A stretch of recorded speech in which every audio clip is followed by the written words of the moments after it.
ဒီခွေးပိန်လေးကိုပထမဦးဆုံးစတွေ့တဲ့နေ့နဲ့သူ့ကိုနောက်ဆုံးတွေ့ရတဲ့နေ့လေး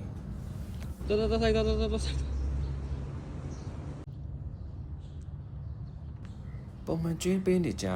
ခွေးလေးတွေကိုအစာကျွေးပေးရင်လည်းမျက်လုံးကမြင်တတ်တယ်။ဟိုးဝေးရနေပြီစားကျင်လို့လမ်းကြည့်နေပြီအနီးကိုမလာရဲ့အကောင်သူသေးလေးကိုမှ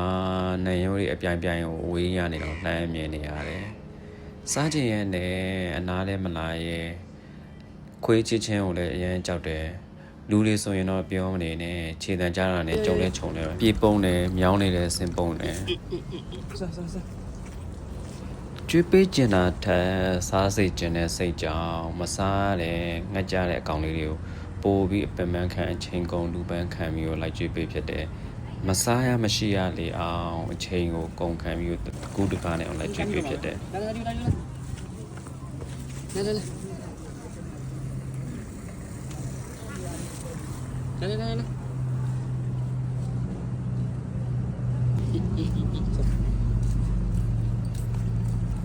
ကိုကျွေးပေးလိုက်တဲ့အစားတစ်လုံးကြောင့်သူတို့မှာဒဏ်ရာအနာတရားအထီးခိုက်နှောက်ယှက်မဖြစ်အောင်တတိထားပြီးတဲ့ကျွေးပေးတယ်ပတ်ဝန်းကျင်အတွက်တဟဇာတာဖြစ်အောင်ပါတယ်တတိထားကြီးတစ်ဆိုင်နဲ့ကျွေးပေးဖြစ်တယ်သူရှိနေတဲ့နေရာလေးတွေကိုတကူးတကားနဲ့ကိုအချိန်ကုန်ခံပြီးခောက်လိုက်ပတ်ရှာတယ်မစားရမဖြစ်ရအောင်တေချာကြီးတစ်ဆိုင်တွေနဲ့ကျွေးပေးခဲ့တာအကောင်လေးရတယ်တဖြည်းဖြည်းနဲ့ဝဖြူဖြူလေးနဲ့အကောင်လေးလည်းထွာလာတယ်တန်ချစိတ်လေးတိုက်ပြီးလိုက်တော့တန်ပိုက်လေးလည်းမရှိပဲနဲ့ဆူဆူပြပြလေးဖြစ်လာခဲ့တယ်သေးခံနိုင်တော့အရင်သေးတယ်မခံနိုင်တော့ဘူးကျွန်တော်တောက်လျှောက်လိုက်တယ်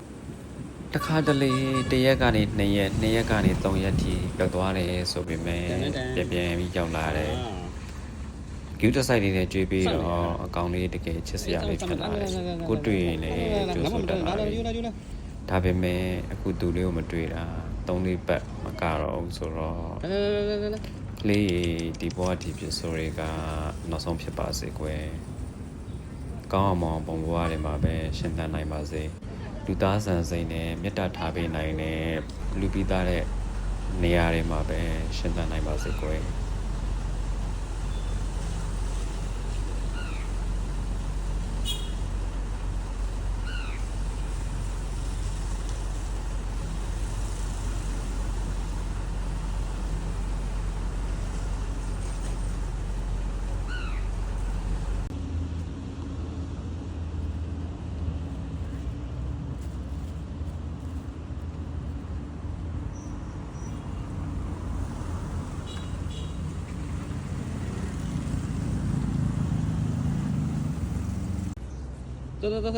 走。